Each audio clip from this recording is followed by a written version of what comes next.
90 degrees. I mean, the rivers merge and keep going the same, general direction. If you look at Grand Canyon, the rivers on the lower left are indeed merging at acute angles, less than 90 degrees.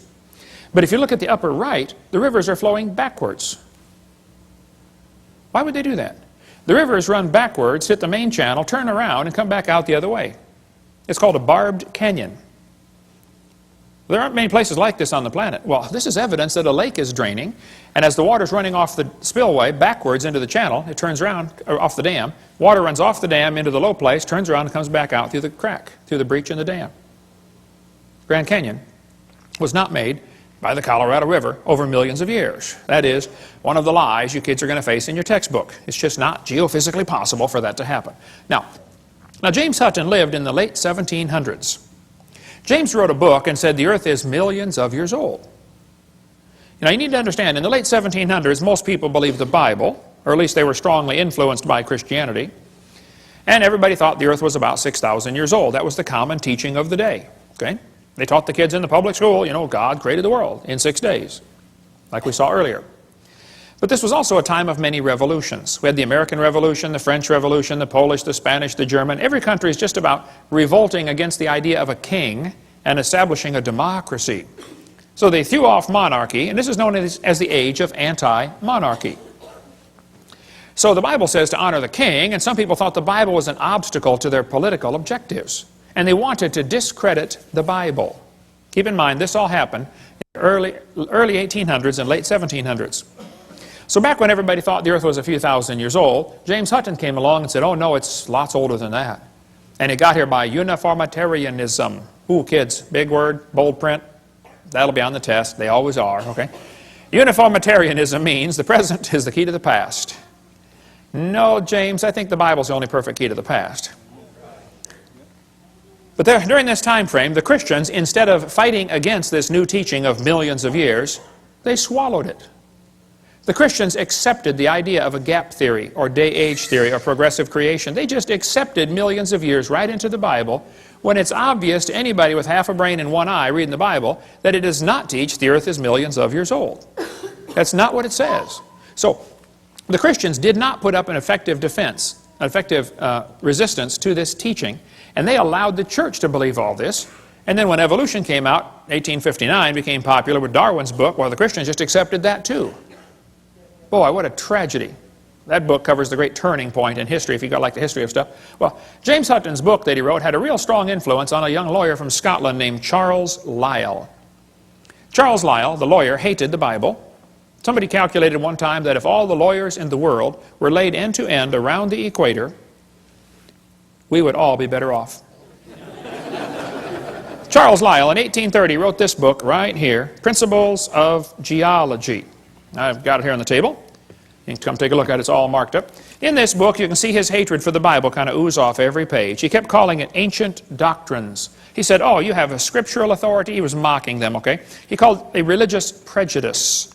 He said, men of superior talent, he's talking about himself, who thought for themselves and were not blinded by authority. Charles said his goal was to free the science from Moses. What do you suppose he meant by that? Well, before Charles Lyell wrote his book, everybody looked at the geology, looked at Grand Canyon and said, wow, look what the flood did. He didn't like people interpreting Earth's history in light of the Bible. He wanted them to interpret Earth's history in terms of millions of years. Lyell is the primary guy responsible for inventing what today is known as the geologic column.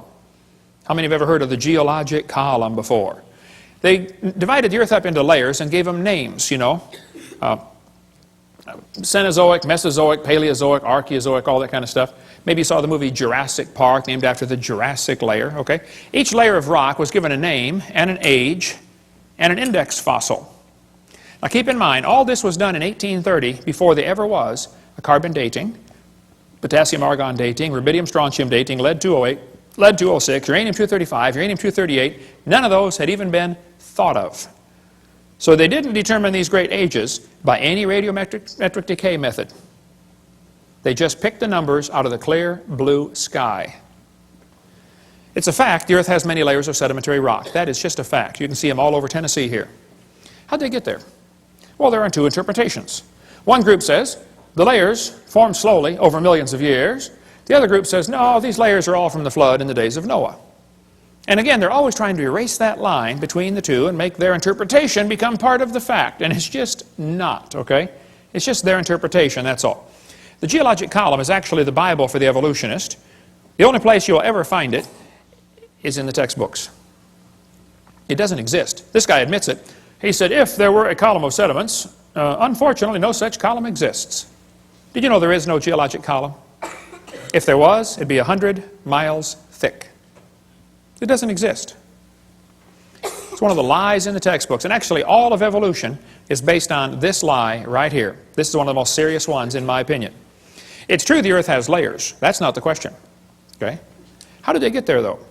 I mean, if that layer sat there for 10 million years waiting for the next one, don't you think it's going to rain once in a while in 10 million years? Why are there no erosion marks between the layers?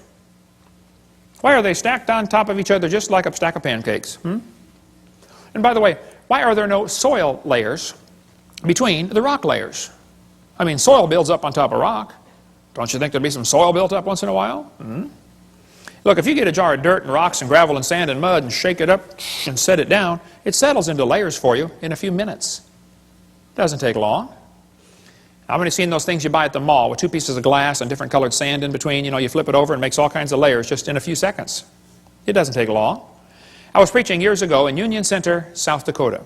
Now, Union Center is right there. It's not even on the map. And South Dakota puts everything they can find on the map just to kind of fill in the white places, you know. Well, there were 40 people in the whole town. 38 of them came to church. Other 2 must have been pulling a calf, I reckon. I don't know. But boy, we had a great meeting, and the preacher said, hey, Hovind, let's go down to Rapid City. They've got a bunch of dinosaurs in the museum there. I said, oh, all right, I like dinosaurs. Let's go. So we all drove down to Rapid City. We came to this museum, and a guide met us at the door. He said, hey, folks, would you like me to give you a tour? We said, that would be great, sir. Well, the first place we stopped on the tour was the geologic time chart. They have it lit up, and it's behind glass, and it's holy and sacred. Don't dare touch that thing, you know. So we're standing over there, and the guide said, now, folks, this layer of rock right here is about 70 million years old. Well, my daughter was 12 years old at the time. She raised her hand. She said, mister, how do you know that layer is 70 million years old? He said, honey, that's a good question. We tell the age of the layers by what types of fossils we find in them. They're called index fossils. And by the way, that's correct. That's what the textbook says. Scientists use index fossils to determine the age of rock layers. She said, thank you, sir. We walked around the other side. We're standing over here, and the guide said, now, folks, these bones are about 100 million years old. My daughter raised her hand again. She said, sir, how do you know those bones are 100 million years old? He said, well, honey, we tell the age of the bones by which layer they came from. She said, sir, when we were standing over there, you told me you knew the age of the layers by the bones, and now you're telling me you know the age of the bones by the layers. She said, isn't that circular reasoning? I thought, wow, a chip off the old block. That guy had the strangest look on his face. It was almost as if he were thinking. He looked at my daughter. He looked at me. I wasn't about to help him. I thought, wow, this is going to be good. I have got to hear this. He looked back at my daughter. He said, wow, you're right. That is circular reasoning. He said, I never thought of that before. That fellow drove 50 miles one way that night to come hear me speak in Union Center, South Dakota. The crowd swelled to 39. We set up a chair in the aisle. Afterwards, he talked to me for an hour. He said, Hovind, is everything I believe about geology wrong? I teach this stuff at the college. I said, oh, no, I like geology. I've got a huge fossil collection, rock collection, mineral collection. I teach earth science. I love studying geology. I said, but as far as the layers being different ages, I said, yes, sir, I'm sorry. That is all baloney. It's based on circular reasoning. I'll show you. Here's a textbook that tells the kids to date the rocks by the fossils, and on the very next page it says date the fossils by the rocks. On the next page, and they don't catch it. It's a lie. It's circular reasoning. The intelligent layman has long suspected circular reasoning in the use of rocks to date fossils and fossils to date rocks. The geologist has never bothered to think of a good reply, feeling the explanations are not worth the trouble as long as the work brings results. It cannot be denied from a strictly philosophical standpoint, geologists are arguing in a circle. The relative ages of rocks are determined by the organisms they contain. They date the rocks by the fossils and the fossils by the rocks.